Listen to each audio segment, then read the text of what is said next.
Hey guys, good evening. Welcome to my new blog. ಇವತ್ತೇನು ಗೊತ್ತಾ, ಸಂಜೆ ಹೊತ್ತು ನಾನು ತಲೆಗೆ ಸ್ನಾನ ಮಾಡಿಬಿಟ್ಟಿದ್ದೀನಿ. ತುಂಬ ಚಳಿ ಆಗ್ತಿದೆ. ಅದಕ್ಕೆ ನಾನು ಅಂದ್ಕೊಳ್ತಾ ಇದ್ದೀನಿ ಬಿಸಿ ಬಿಸಿಯಾಗಿ ಬೋಂಡ ಮಾಡೋಣ ಅಂತ. ಸೊ ಇವಾಗ ಬೋಂಡ ಮಾಡ್ತಾ ಇದ್ದೀನಿ. ಈ ಥರ ಬೋಂಡ ಬಜ್ಜಿ ಎಲ್ಲ ನಮ್ಮ ಮನೆಯಲ್ಲಿ ಮಾಡೋದು ತುಂಬಾ ಕಡಿಮೆ. ಬಟ್ ಇವತ್ತು ನಾನು ಮಾಡ್ತಾ ಇದ್ದೀನಿ. ತುಂಬ ದಿನಗಳಿಂದ ಅಂದ್ಕೊಂಡಿದ್ದೆ ಬೋಂಡ ಮಾಡಬೇಕು ಅಂತ. ಬೋಂಡ ಬಜ್ಜಿ ಎಲ್ಲ ಅಮ್ಮನೇ ಯಾವಾಗಲೂ ಮಾಡ್ಕೊಡ್ತಾ ಇದ್ರು. ಬಟ್ ಇದೇ ಫಸ್ಟ್ ಟೈಮ್ ನೀನು ಮಾಡ್ಕೊ ಅಂತ ಹೇಳಿದ್ದಾರೆ. ಅದಕ್ಕೋಸ್ಕರ ಮಾಡ್ತಾ ಇದ್ದೀನಿ. ಆ್ಯಕ್ಚುಲಿ ತುಂಬ ದಿನಗಳಿಂದ ಅಮ್ಮಂಗೆ ಮಾಡಿಕೊಡು ಅಂತ ಕೇಳ್ತಾ ಇದ್ದೆ. ಅವ್ರು ತುಂಬ ಕೆಲಸಗಳಲ್ಲಿ ಬ್ಯುಸಿ ಇದ್ದರು. ಅದಕ್ಕೋಸ್ಕರ ಮಾಡೋಕ್ಕೆ ಆಗಿರಲಿಲ್ಲ. ಏನೇನು ಬೇಕೋ ಎಲ್ಲ ತೊಗೊಂಬಂದು ಇಟ್ಕೊಂಡಿದ್ವಿ. ಬಟ್ ಮಾಡಿರಲಿಲ್ಲ ಅಷ್ಟೇ ಬೋಂಡನ. ಯಾವಾಗಲೇ ಈ ಥರ ಏನಾದರೂ ತಿನ್ನಬೇಕು ಅಂತಂದಾಗ ಆಚೆ ಹೋಗಿ ತಿನ್ಕೊಂಬರ್ತಿದ್ವಿ. ಬಟ್ ಇವತ್ತು ಮನೇಲೇ ಮಾಡೋಣ ಅಂತ ಮಾಡ್ತಾ ಇದ್ದೀನಿ. ನೋಡಬೇಕು ಹೇಗೆ ಬರುತ್ತೆ ಅಂತ. ಬೋಂಡಾ ಬಜ್ಜಿ ಇಂಥದ್ದನ್ನೆಲ್ಲ ಈವ್ನಿಂಗ್ ಟೈಮ್ ಮಾಡಿದ್ರೆ ಚೆನ್ನಾಗಿರುತ್ತೆ. ಅದಕ್ಕೆ ನಾನು ಕೂಡ ಸಂಜೆ ಮೇಲೆ ಮಾಡೋಣ ಅಂತ ಅಂದ್ಕೊಂಡು ಇವಾಗ ಮಾಡ್ತಾ ಇದ್ದೀನಿ. ಬೆಳಗ್ಗೆ ನಾನು ದೇವಸ್ಥಾನಕ್ಕೆ ಹೋಗಿದ್ದೆ. ದೇವಸ್ಥಾನಕ್ಕೆ ಹೋಗಿ ಬಂದೆ. ಆ್ಯಕ್ಚುಲಿ ಇವತ್ತು ಸಂಡೇ ಅಲ್ವಾ, ಹಾಗಾಗಿ ಸ್ವಲ್ಪ ಲೇಟಾಗಿ ಎದ್ದಿದ್ದೀನಿ. ಲೇಟಾಗಿ ಎದ್ದು ನಿಧಾನಕ್ಕೆ ಸ್ನಾನ ಮಾಡಿ ದೇವಸ್ಥಾನಕ್ಕೆ ಹೋಗಿ ಬಂದೆ. ಅಲ್ಲಿಂದ ಬರೋವಾಗಲೂ ಅಷ್ಟೇ ತುಂಬ ನಿಧಾನಕ್ಕೆ ಆರಾಮಾಗಿ ಬಂದೆ. ಹಾಗಾಗಿ ಬರೋದ್ರೊಳಗೆ 12 ಗಂಟೆ ಆಗಿತ್ತು. ಅಲ್ಲಿಂದ ಬಂದು ತಿಂಡಿ ತಿಂದು ಸ್ವಲ್ಪ ಹೊತ್ತು ಯೂಟ್ಯೂಬಲ್ಲಿ ಬೇರೆ ವೀಡಿಯೋಸ್ ಎಲ್ಲ ನೋಡ್ತಾ ಇದ್ದೆ. ಹಾಗಾಗಿ ಟೈಮ್ ಹೋಗಿದ್ದೇ ಗೊತ್ತಾಗಿಲ್ಲ. ಬೆಳಗ್ಗೆ ತಿಂಡಿಗೆ ಪುದೀನ ಪಲಾವ್ ಮಾಡಿದರು. ಆವಾಗಲೇ ನಾನು ಬೋಂಡಕ್ಕೆ ಏನೇನು ಬೇಕೋ ಅದನ್ನೆಲ್ಲ ತೊಗೊಂಬಂದಿದ್ದೆ. ಅಂದರೆ ಮಾರ್ಕೆಟಿಗೆ ಹೋಗಿದ್ವಿ, ಅಲ್ಲಿ ಸಬ್ಸಿಗೆ ಸೊಪ್ಪೆಲ್ಲ ತೊಗೊಂಬಂದಿದ್ದೆ. ನಾವು ಸಬ್ಸಿಗೆ ಸೊಪ್ಪನ್ನ ಉಪಯೋಗಿಸ್ತೀವಿ ಬೋಂಡ ಮಾಡುವಾಗ. ಸೊ ಮಾರ್ಕೆಟ್ಗೆ ಹೋದಾಗ ನಮ್ಮಮ್ಮ ಈ ಸಾರಿ ಎಷ್ಟೊಂದು ಸೊಪ್ಪುಗಳನ್ನ ತೊಗೊಂಬಂದಿದ್ರು. ಚಿಲ್ಕರವೆ ಸೊಪ್ಪು, ಆಮೇಲಿಂದ ಸಬ್ಸಿಗೆ ಸೊಪ್ಪು, ಆಮೇಲೆ ಅರವೆ ಸೊಪ್ಪು, ಆ ಥರ ಏನೇನೋ ತೊಗೊಂಬಂದಿದ್ರು. ಕೆಲವೊಂದಷ್ಟನ್ನು ಮಸೊಪ್ಪು ಮಾಡಿಬಿಟ್ರು. ಈ ಸಬ್ಸಿಗೆ ಸೊಪ್ಪನ್ನು ಹಾಗೆ ಇಟ್ಟಿದ್ರು ಬೋಂಡ ಮಾಡಬೇಕು ಅಂತಲೇ. ಯಾಕೆಂದರೆ ನಾನು ತುಂಬ ದಿನದಿಂದ ಕೇಳ್ತಿದ್ದೆ ಅಂತ ಹೇಳಿದ್ನಲ್ಲ, ಅದಕ್ಕೋಸ್ಕರ ತೊಗೊಂಡು ಬಂದಿದ್ರು. ಕೊತ್ತಂಬರಿ ಸೊಪ್ಪನ್ನು ಕೂಡ ಸ್ವಲ್ಪ ಜಾಸ್ತಿ ತೊಗೊಂಬಂದಿದ್ರು. ನೆನ್ನೆನ ಕೊತ್ತಂಬರಿ ವಡೆ ಮಾಡಿದ್ರು. ಅದು ಕೂಡ ತುಂಬಾ ಚೆನ್ನಾಗಿತ್ತು. ಮಾರ್ಕೆಟ್ಗೆ ಹೋಗಿ ಬಂದಿದ್ರಲ್ಲ, ತುಂಬಾ ಸೊಪ್ಪುಗಳೆಲ್ಲ ತೊಗೊಂಬಂದಿದ್ರು. ಹಾಗಾಗಿ ಈ ಸರಿ ಸ್ವಲ್ಪ ವೆರೈಟಿ ಆದಂಥ ಫುಡ್ಗಳನ್ನ ಮಾಡ್ಕೋಬಹುದು.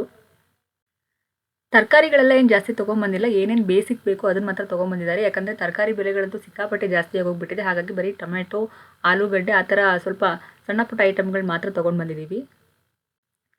ಸೊಪ್ಪಾದರೆ ಸ್ವಲ್ಪ ಕಡಿಮೆ ಬೆಲೆಗೆ ಸಿಗ್ತಲ್ವ, ಅದಕ್ಕೋಸ್ಕರ ಸೊಪ್ಪನ್ನ ಸ್ವಲ್ಪ ಜಾಸ್ತಿ ತೊಗೊಂಡು ಬಂದಿದ್ದೀವಿ. ಪಾಲಕ್ ಸೊಪ್ಪಲ್ಲಿ ಅನಿಸುತ್ತೆ, ಅದು ಯಾವುದೋ ಆಂಧ್ರ ಸ್ಟೈಲ್ ಒಂದು ಕರಿ ಥರ ಮಾಡಿದ್ರು. ರೈಸ್ ಜೊತೆ ತಿನ್ನೋದಕ್ಕೆ ತುಂಬಾ ಚೆನ್ನಾಗಿತ್ತು ಅವ್ರು ಮಾಡಿದ್ದು. ಅವಾಗ ಹೇಳಿದ್ದೆ, ನನಗೆ ಹೇಳಿದರೆ ನಾನೇ ಮಾಡ್ಕೊಡ್ತಿದ್ದೆಲ್ಲ, ನಾನೇ ಹೊಸದಾಗಿ ಟ್ರೈ ಮಾಡಿ ನಿಂಗೆ ಹೇಳ್ತಿದ್ದೆ ಹೇಗಿತ್ತಿತ್ತು ಅಂತ ಹೇಳ್ತಾ ಇದ್ದೆ. ಅದಕ್ಕೆ ಇವಾಗ ಬೋಂಡ ಮಾಡು ಅಂತ ಬಿಟ್ಟಿದ್ದಾರೆ. ಸಂಡೇ ಅಲ್ವಾ, ಹಾಗಾಗಿ ಎಲ್ಲ ಕೆಲಸಗಳು ನಿಧಾನಕ್ಕೆ ಮಾಡ್ಕೊಳ್ತಾ ಬಂದಿದ್ದೀನಿ. ಆ್ಯಂಡ್ ಇವತ್ತು ತಲೆಗೆ ಸ್ನಾನ ಮಾಡಬೇಕಿತ್ತು. ಸಂಡೇ ಆಗಿರೋದ್ರಿಂದ ನಾನು ಯೂಶ್ವಲಿ ಸಂಡೇ ಹೊತ್ತು ತಲೆಗೆ ಸ್ನಾನ ಮಾಡ್ತೀನಿ. ಬಟ್ ಬೆಳಗ್ಗೆನೇ ಮಾಡ್ಕೋಬೇಕಿತ್ತು. ಇವತ್ತು ಸಂಜೆ ಹೊತ್ತು ಮಾಡ್ಕೊಂಡಿದ್ದೀನಿ. ಇವಾಗಂತೂ ಸಿಕ್ಕಾಪಟ್ಟೆ ಚಳಿ. ಈ ಚಳಿಗೆ ಬೋಂಡ ಮಾಡಿದ್ರೆ ಚೆನ್ನಾಗಿರುತ್ತೆ ಅಂತ ಮಾಡ್ತಾಯಿದ್ದೀನಿ. ಕೆಲವೊಂದು ಸರಿ ಸಂಡೇ ಬಂತು ಅಂದರೆ ತುಂಬ ಲೇಸಿ ಆಗಿಬಿಡ್ತೀನಿ. ಯಾಕಂದರೆ ಒಂದಿನ ಕಂಪ್ಲೀಟ್ ರೆಸ್ಟ್ ತೊಗೊಬೇಕು ಅಂತೆಲ್ಲ ಅನ್ನಿಸ್ತಿರುತ್ತೆ. ಹಾಗಾಗಿ ಏನೂ ಮಾಡೋದಿಲ್ಲ. ಇವತ್ತು ಕೂಡ ಅಷ್ಟೇ, ಏನೂ ಜಾಸ್ತಿ ಕೆಲಸನೇ ಮಾಡಿಲ್ಲ. ಇವಾಗ ಬರೀ ಬೋಂಡ ಮಾಡ್ತಾಯಿದ್ದೀನಿ ಅಷ್ಟೇ. ಕೆಲವೊಂದು ಸರಿ ಅನ್ಸುತ್ತಲ್ವ, ಏನು ಕೆಲಸನೇ ಮಾಡೋದು ಬೇಡ, ಆರಾಮಾಗಿ ಮನೇಲಿ ಇದ್ಬಿಡೋಣ ಅಂತ. ಇವತ್ತು ನನಗೆ ಅದೇ ಥರ ದಿನ. ಏನು ಮಾಡೋಕ್ಕೆ ಇಷ್ಟ ಇರಲಿಲ್ಲ. ಅಂದರೆ ಇಷ್ಟ ಇಲ್ಲ ಅಂತಂದರೆ ಸ್ವಲ್ಪ ಹೊತ್ತು ಸುಮ್ಮನೆ ಆರಾಮಾಗಿರೋಣ, ಹೇಗಿದ್ರು ನಾಳೆಯಿಂದ ಕೆಲಸ ಇದ್ದಿದ್ದೆ ಅಲ್ವಾ ಅಂತ ಅಂದ್ಬಿಟ್ಟು ಆ ಥರ ಒಂದು ದಿನ ಇವತ್ತು. ಏನಾದರೂ ಸಣ್ಣ ಪುಟ್ಟ ಕೆಲಸ ಮಾಡೋದಿದ್ರೂ ಅಷ್ಟೇ ತುಂಬ ಆರಾಮಾಗಿ ನಿಧಾನಕ್ಕೆ ಮಾಡ್ಕೊಳ್ತಾ ಬಂದಿದ್ದೀನಿ. ವೀಕ್ಲಿ ಒಂದಿನ ಆದರೂ ಅಟ್ಲೀಸ್ಟ್ ಕೆಲಸಗಳನ್ನ ನಿಧಾನಕ್ಕೆ ಆರಾಮಾಗಿ ಮಾಡೋಣ. ವೀಕ್ಲಿ ಒನ್ಸ್ ಆದರೂ ಅಟ್ಲೀಸ್ಟ್ ನಮ್ಮ ಬಾಡಿಗೆ ಸ್ವಲ್ಪ ರೆಸ್ಟ್ ಸಿಗಲಿ. ನೆಕ್ಸ್ಟ್ ದಿವಸ ಇದ್ದು ಸ್ವಲ್ಪ ಎನರ್ಜೆಟಿಕ್ಕಾಗಿ ಕೆಲಸ ಮಾಡೋಣ. ಇಲ್ಲಾಂದರೆ ನೆಕ್ಸ್ಟ್ ದಿವಸ ಮತ್ತೆ ಅಂದರೆ ಒಂದು ವೀಕ್ವರೆಗೂ ನಾವು ಅಷ್ಟು ಎನರ್ಜೆಟಿಕ್ಕಾಗಿ ಇರೋಕ್ಕಾಗಲ್ಲ, ಸ್ವಲ್ಪ ಬಾಡಿಗೆ ರೆಸ್ಟ್ ಸಿಕ್ಕಿಲ್ಲ ಅಂದರೆ. ಈವನ್ ಜಿಮ್ಗೆ ಹೋಗೋವಾಗ ಕೂಡ ಅದೇ ಥರ ಹೇಳ್ತಾ ಇದ್ರು, ಒಂದು ವೀಕ್ ಎಲ್ಲ ಎಕ್ಸಸೈಸ್ ಮಾಡಬೇಡಿ, 5 ದಿನ ಮಾಡಿ 2 ದಿನ ಬಾಡಿಗೆ ರೆಸ್ಟ್ ಕೊಟ್ಬಿಡಿ ಅಂತ. ಸ್ಟಾರ್ಟಿಂಗ್ ಜಿಮ್ಮಿಗೆ ಸೇರ್ಕೊಂಡಾಗಂತೂ ಇಲ್ಲ ನಾನು 7 ದಿನನೂ ಬಂದುಬಿಡ್ತೀನಿ ಅಂತ ಹೇಳ್ತಾ ಇದ್ವಿ ನಮ್ಮ ಟ್ರೈನರ್ಗಳಿಗೆಲ್ಲ. ಅವಾಗ ಅವ್ರು ಹೇಳ್ತಿದ್ರು, ಇಲ್ಲ 5 ದಿನ ಮಾತ್ರ ಬನ್ನಿ, 7 ದಿನನೂ ಬರಬೇಡಿ, ಬಾಡಿಗೆ ಸ್ವಲ್ಪ ರೆಸ್ಟ್ ಬೇಕು ಅಂತೆಲ್ಲ ಹೇಳ್ತಾಯಿದ್ರು. ಇಲ್ಲ ನಾನು ದುಡ್ಡು ಕಟ್ಬಿಟ್ಟಿದ್ದೀನಿ, ವೇಸ್ಟ್ ಆಗೋಗ್ಬಿಡುತ್ತೆ 2 ದಿನ ಕಟ್ಟಿರೋ ದುಡ್ಡು, ನಾನು ಬರ್ತೀನಿ ಅಂತ ನಾನು ಹೇಳ್ತಿದ್ದೆ.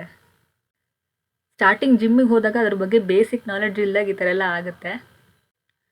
ಆಮೇಲೆ ಗೊತ್ತಾಗ್ತಾ ಹೋಯಿತು, ಓಕೆ ಸ್ವಲ್ಪ ಬಾಡಿಗೆ ರೆಸ್ಟ್ ಕೊಡಬೇಕು, ಆವಾಗಲೇ ನಾವು ಮಾಡಿರೋ ಎಕ್ಸಸೈಸಿಗೆ ಒಂದು ಸ್ವಲ್ಪ ರಿಸಲ್ಟ್ ಸಿಗೋದು ಅಂತ. ಅದಕ್ಕಿಂತ ಮೊದಲು ನಾನು ಯೋಗ ಕ್ಲಾಸಸ್ಸಿಗೆ ಹೋಗ್ತಾ ಇದ್ದೆ. ಅಲ್ಲಿದೆಲ್ಲ ಗೊತ್ತಾಗ್ತಿರ್ಲಿಲ್ಲ, 7 ದಿನನೂ ಮಾಡ್ತಾಯಿದ್ವಿ. ಆಮೇಲೆ ಒಂದಷ್ಟು ದಿವಸ ಡಿಸ್ಕಂಟಿನ್ಯೂ ಮಾಡಿಬಿಟ್ಟಿದ್ದೆ. ಜಿಮ್ಗೂ ಹೋಗ್ತಿರ್ಲಿಲ್ಲ, ಯೋಗ ಮಾಡೋದಕ್ಕೂ ಹೋಗ್ತಿರ್ಲಿಲ್ಲ, ಬರೀ ಕೆಲಸ ಮಾಡ್ತಾಯಿದ್ದೆ.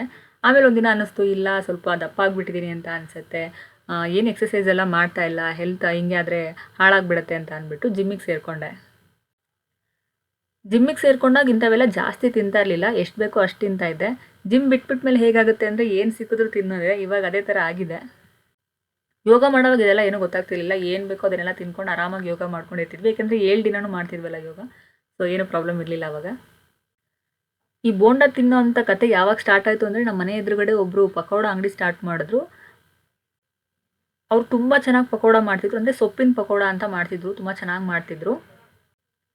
ಅಲ್ಲಿ ಒಂದಿನ ವೀಕೆಂಡಲ್ಲಿ ನೋಡೋಣ ಹೇಗಿರುತ್ತೆ ಅಂತ ಒಂದ್ಸರಿ ತಿಂದು ಟ್ರೈ ಮಾಡಿದ್ದೆ, ತುಂಬ ಚೆನ್ನಾಗಿತ್ತು. ಆಮೇಲೆ ಅಡಿಕ್ಟ್ ಆಗೋಯ್ತು, ದಿನ ಹೋಗೋದು ಅವ್ರ ಅಂಗಡಿಗೆ ತೊಗೊಂಡು ತಿನ್ನೋದು, ಹಾಗೆ ತಿಂದು ದಪ್ಪ ಆಗೋಗ್ಬಿಟ್ಟಿದೆ. ಆಮೇಲೆ ಬಿಟ್ಬಿಟ್ಟೆ ಮತ್ತೆ ನಾನು ಅದನ್ನು ಅಲ್ಲಿ ಹೋಗಿ ತಿನ್ನೋಂಥದ್ದನ್ನ. ಎಷ್ಟೋ ವರ್ಷಗಳಿಂದ ಅಂಗಡಿ ಇತ್ತು, ಬಟ್ ಆಂಟಿ ಈಗಿಲ್ಲ, ಹಾಗಾಗಿ ಅಲ್ಲಿ ಯಾರೂ ಪಕೋಡ ಮಾಡೋದಿಲ್ಲ, ಅದಕ್ಕೋಸ್ಕರ ಇಲ್ಲಿ ಬೋಂಡ ಮಾಡಬೇಕಾಗಿದೆ. ಬೇರೆ ಕಡೆ ಎಲ್ಲೂ ಇಲ್ಲಿ ಬೋಂಡ ಮತ್ತು ಬಜ್ಜಿ ಮಾಡುವಂಥ ಅಂಗಡಿಗಳಿಲ್ಲ. ಇಲ್ಲಿ ಹೋಗಬೇಕು ಅಂದರೆ ಮತ್ತೆ ಬಸ್ ಸ್ಟಾಪ್ವರೆಗೂ ಹೋಗಬೇಕು, ದೂರ ಆಗುತ್ತೆ ನಡ್ಕೊಂಡು ಹೋಗೋದಕ್ಕೆ. ಆಚೆಗಡೆ ಯಾವಾಗಲೂ ಬೋಂಡ ತೊಗೊಂಡು ಸ್ವಲ್ಪ ತೊಗೊತೀವಿ, ಎಷ್ಟು ಬೇಕೋ ಅಷ್ಟು ತೊಗೊಂಡು ತಿಂತೀವಿ. ಆದರೆ ಮನೇಲಿ ಮಾಡಿದ್ರೆ ಎಷ್ಟೊಂದು ತಿಂತೀನಿ, ಅದೇ ಪ್ರಾಬ್ಲಮ್ಮು. ಬಟ್ ಇವತ್ತು ಹಾಗೆ ಮಾಡ್ತಾಯಿದ್ದೀನಿ, ಯಾಕಂದರೆ ನನಗೆ ತಿನ್ನಬೇಕು ಅಂತ ಅನಿಸಿದೆ, ಅದಕ್ಕೋಸ್ಕರ. ಇದಾದಮೇಲೆ ನನಗೆ ಗೊತ್ತು 100% ನಾನು ಊಟ ಮಾಡೋದಿಲ್ಲ ಅಂತ. ಚಿಕ್ಕ ವಯಸ್ಸಿಂದನೂ ಅಷ್ಟೇ, ಯಾವಾಗಲೇ ನಮ್ಮ ಮನೇಲಿ ಬೋಂಡ ಮಾಡೋದು ಯೂಶಲಿ ಸಂಜೆ ಹೊತ್ತೇ ಮಾಡ್ತಾರೆ. ಆ್ಯಂಡ್ ಸಂಜೆ ಹೊತ್ತು ಮಾಡಾದಮೇಲೆ ಅದು ಬರೀ ಬೋಂಡಗಳೇ ತಿಂದಿರ್ತೀವಿ, ಊಟ ಮಾತ್ರ ಯಾರೂ ಮಾಡಿರೋದಿಲ್ಲ. ಅಂದರೆ ಅಪ್ಪ ಅಮ್ಮ ಇಬ್ಬರು ಮಾಡ್ತಾರೆ, ನಾವು ಮಕ್ಕಳು ಮಾತ್ರ ಬರೀ ಬೋಂಡದಲ್ಲೇ ಹೊಟ್ಟೆ ತುಂಬಿಸ್ಕೊತೀವಿ.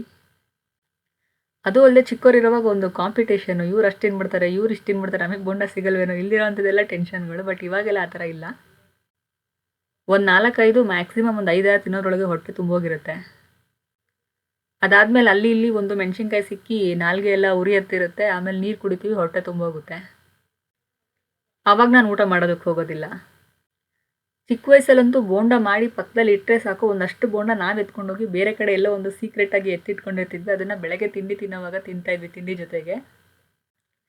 ಯಾಕಂದರೆ ಬೋಂಡ ಎಲ್ಲ ಸ್ವಲ್ಪ ಮಾಡ್ತಿದ್ದಿದ್ದೆ ಅಪರೂಪ, ಹೆಲ್ತಿಗೆಲ್ಲ ಅಷ್ಟೊಂದು ಒಳ್ಳೇದಲ್ಲ ಅಲ್ವಾ, ಅದಕ್ಕೋಸ್ಕರ ಯಾವಾಗಲೂ ಒಂದ್ಸಲಿ ಅಪರೂಪಕ್ಕೆ ಮಾಡೋರು. ಮಾರ್ಕೆಟಿಗೆ ಹೋಗಿದ್ದಿನೇ ಏನೇನು ಬೇಕೋ ಬೋಂಡ ಮಾಡೋದಕ್ಕೆ ಎಲ್ಲ ಇಂಗ್ರೀಡಿಯೆಂಟ್ಸು ತಂದು ಇಟ್ಕೊಂಡಿದ್ವಿ. ಅಮ್ಮ ಬೇರೆ ಇದರಲ್ಲಿ ಸಪೋರ್ಟ್ ಮಾಡೋದಕ್ಕೆ, ಹೇಗೆ ಮಾಡೋದು ಎಲ್ಲ ಹಾಗೆ ಕೂತ್ಕೊಂಡು ಹೇಳ್ತಾಯಿದ್ರು. ಹಾಗೆ 1 by 1 ಮಾಡಿ ಎಲ್ಲ ಕಂಪ್ಲೀಟ್ ಮಾಡಿ ಮುಗಿಸಿದ್ದೀನಿ. ಇವಾಗ ಮನೆಯವ್ರಿಗೆಲ್ಲ ಕೊಟ್ಟು ಟೇಸ್ಟ್ ಹೇಗಿದೆ ಅಂತ ಇವಾಗ ಕೇಳಬೇಕು, ನೋಡಬೇಕು ಯಾರ್ಯಾರು ಏನೇನು ಹೇಳ್ತಾರೆ ಅಂತ. ಚೆನ್ನಾಗಿದೆ ಅಂತವರೋ ಇಲ್ಲ ಅಂತವರೋ ಗೊತ್ತಿಲ್ಲ, ಬಟ್ ನಾನು ಟೇಸ್ಟ್ ಮಾಡಿ ನೋಡಿದಾಗ ಒಂದು ಚೆನ್ನಾಗೇ ಬಂದಿತ್ತು. ಎಲ್ಲರಿಗೂ ಬೋಂಡ ಕೊಟ್ಟು ಕೇಳಿದೆ ಹೇಗೆ ಮಾಡಿದ್ದೀನಿ, ಹೇಗಿದೆ ಟೇಸ್ಟು ಅಂತ. ಚೆನ್ನಾಗಿದೆ ಅಂತ ಹೇಳಿದ್ರು. ಅದರಲ್ಲೂ ಒಬ್ಬರು ಮಾತ್ರ ಸ್ವಲ್ಪ ಹೇಳಿದ್ರು ಉಪ್ಪು ಕಡಿಮೆ ಆಗೋಗ್ಬಿಟ್ಟಿದೆ ಅಂತ. ಅವ್ರು ಯಾವಾಗಲೂ ಅಷ್ಟೇ ಏನಾದರೂ ಒಂದು ಹುಡುಕ್ಬಿಟ್ಟು ಹೇಳ್ತಾನೆ ಇರ್ತಾರೆ. ಸೊ ಅದು ಬಿಟ್ಟರೆ ಇನ್ನೆಲ್ಲ ಚೆನ್ನಾಗಿದೆ ಅಂತ ಹೇಳಿದ್ರು.